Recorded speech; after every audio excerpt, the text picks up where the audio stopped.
Hi, I am Gator on Two Wheels, and among this site, which I'm trying to show you, I might just have to sell Louise pretty soon.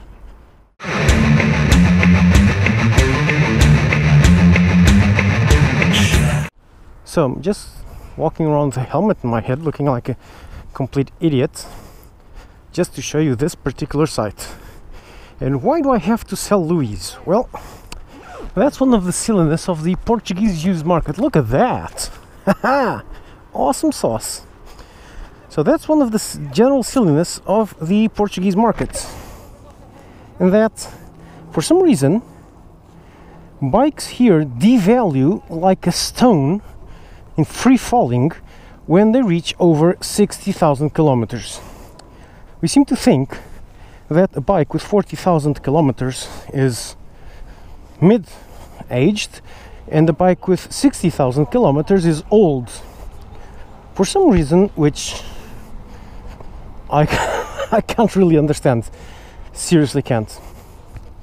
Just trying to turn this on. Come on. Okay. Which is very annoying.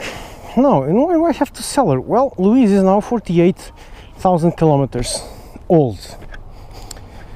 And with that, and with me doing 20,000 clicks per year, next year she'll be 60, over 60. And then it will be really hard to sell.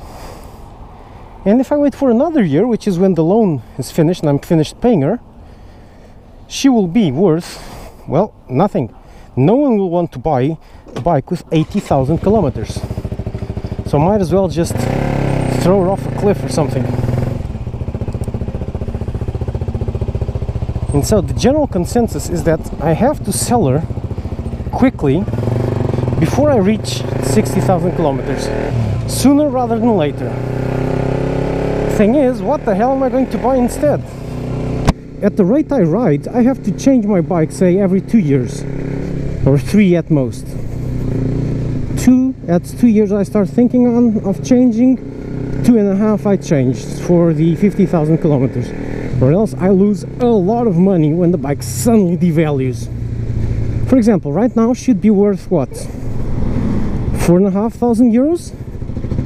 If I wait another year and over 60,000 kilometers, suddenly she'll be worth 3,000. Another year and I'll be lucky to break 1,500.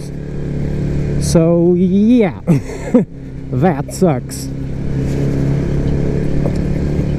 Now, what should I do? Should I change her now or later? I'm thinking of April, May next year. Thing is, what do I get? There's nothing really out there that inspires me quite as much as this one did. The XJ6 was a huge passion of me for years before I decided to do the plunge and trade up from my NC700. And that was actually a trade sideways, not up. What can I get now? I have no idea. And oops, I think I have to go right here. Yes, I have. Thanks. Okay. Thing is, now what? I don't want to trade back to an NC750, even though the new NC750X is very, very good. Okay, my budget is around a 7,000 euro bike. Why? Because I want to keep the loan as it is, 100 bucks a month, and not much more than that. And if I do it over 4 years, what I can afford is a $7,000 or 7,000 euro bike. And for 7,000 euros, you really don't have that much.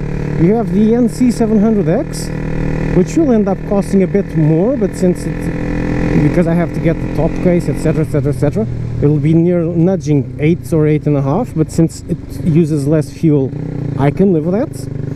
I have the MT-07 Tracer, with that I can also live with, since it also uses up a bit less fuel. So for the Tracer I'd get the top case, crash bars, etc, etc, etc. What? The V-Strom 650? Yeah, I liked it, but I wanted a bit more engine, a bit more fun. V-Strom does allow me to do off-roading easily though, but I really wanted something more spiffy on the engine part, more exciting, which the NC doesn't. The NC is more practical for day-to-day. And so yeah, what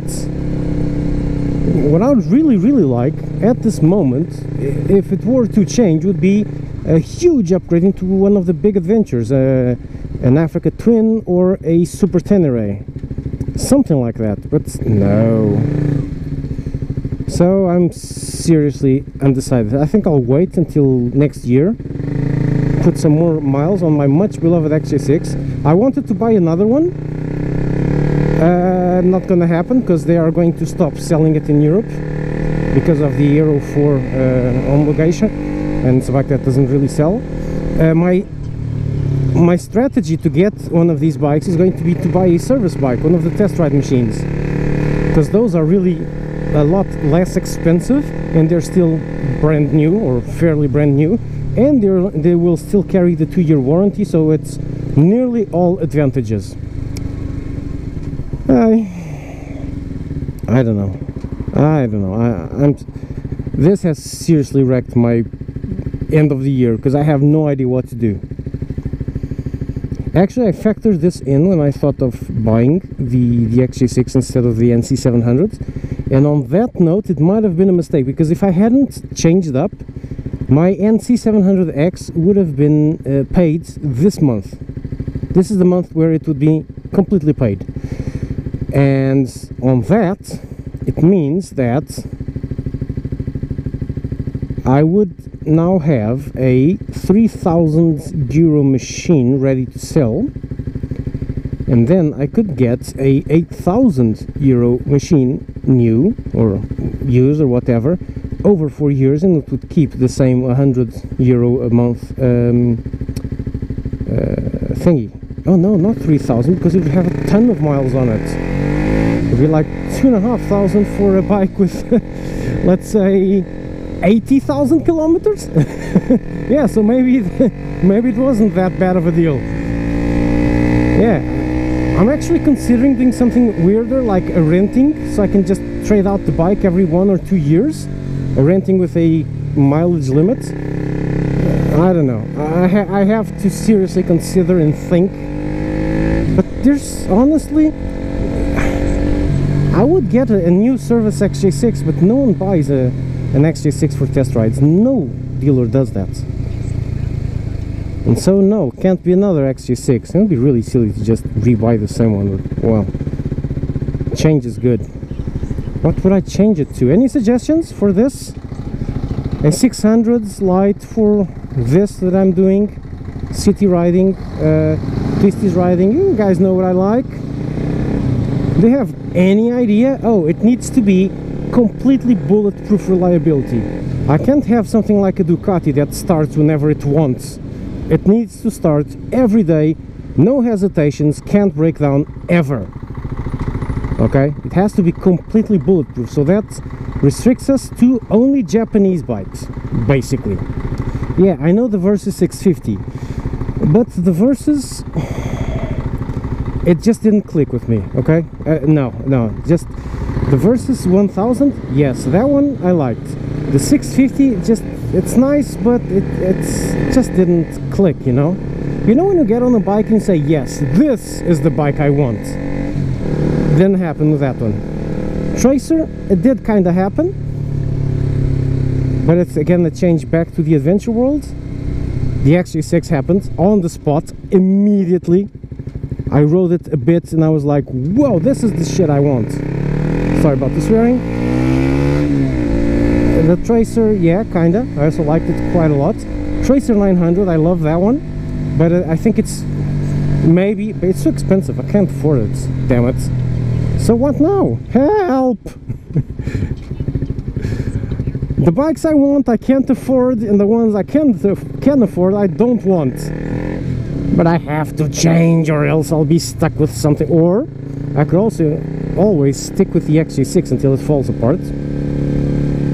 Thing is, I'm a bit scared when it reaches 100,000 kilometers. There will be some maintenance that might be very expensive, and then at that point 120, 140, and then it'll start being very expensive, and I wanted to avoid that. I ride too much. As if that's a problem. I ride too much. Oh, woe is me. I have to ride all day long. Woe is me. Now which way? I want to go left. I think traffic is a bit crazy today. No, actually it's pretty empty, but I'm going to keep talking so you guys can see how Lisbon is nowadays. This year is an electoral year, not changing the subject again. This is an electoral year, and as such, our nearly bankrupt city council or mayoral office or whatever, the government of the city, somehow found a lot of money to do all the road construction they had to do right now. So it is a freaking mess. Seriously, this part is okay because they've redone this on the previous election. I can't go straight here, can I? Oh, I think I could. Oh, whoops. No, no biggie. That's another thing with Lisbon.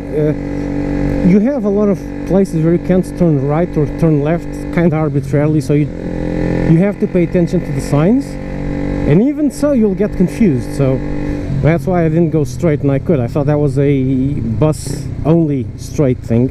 Couldn't see the signs, but well, sometimes the signs are either aren't there or they're pretty well hidden.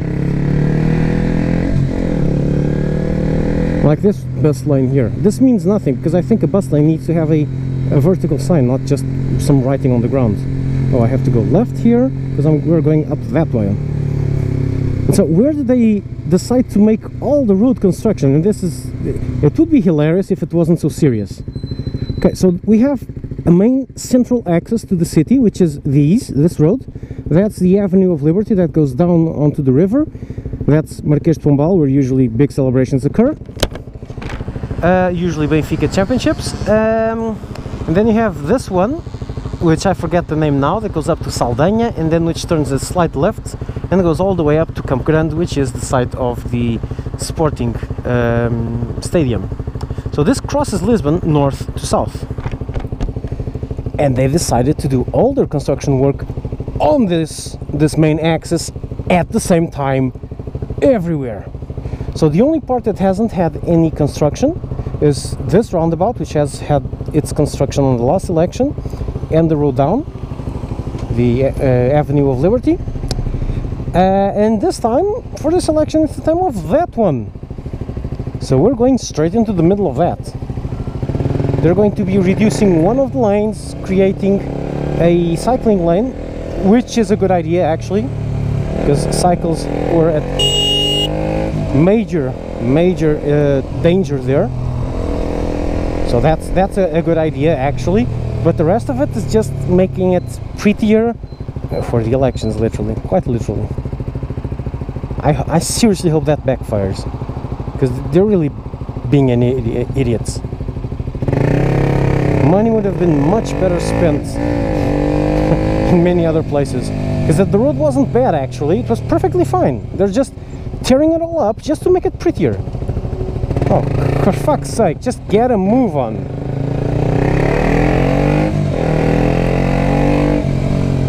Jesus Christ. And here begins the construction, and I'm already regretting this because they actually removed the tarmac. Oh, this is Fontes Mel. Thank you, Google Maps. Well, that helped. It's only a bit lengthier than I expected, but that's the entrance to the tunnels, I think. No, that's so you can turn left up there.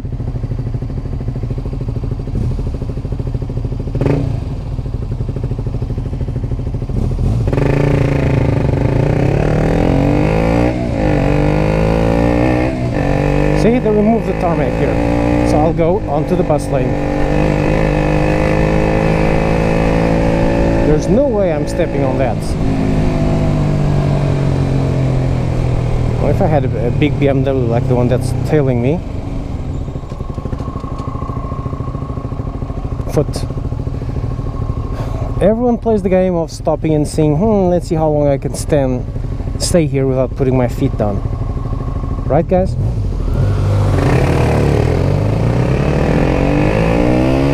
Oh, shoot. So yeah, this is a major artery in the city, okay? Most of the traffic in the city goes through this, and they completely fudged it up.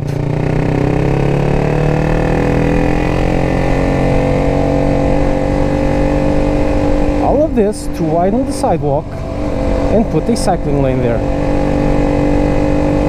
Also, they've also reduced the amount of parking spaces available from the already completely ridiculously insufficient ones into nothing.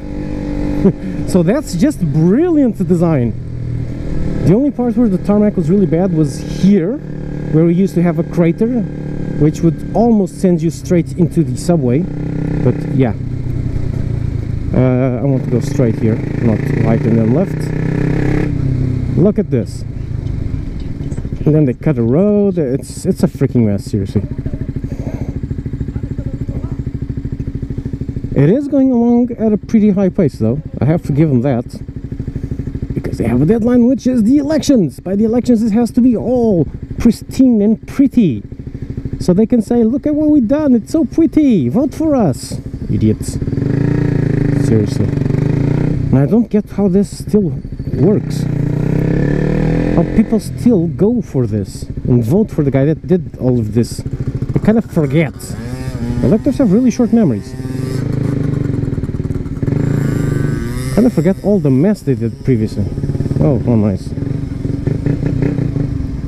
Now I wanted to go right and I can't. For fuck's sake. I wanted to park there. No, what the f... So, I go here. What are they doing here? This was like a roundabout on the outside. Now there's another one in there.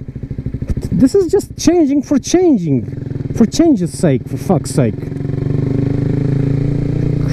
God. Seriously, oh Christ. It's perfectly fine. No, let's change it all just because we want to.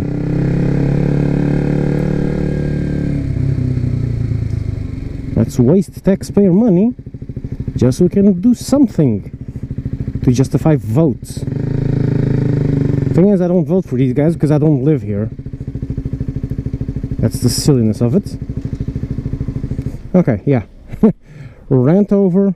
I have a lot on my mind. I have to think about getting a new bike or not. Decisions. And so that's it. Cage, you're out.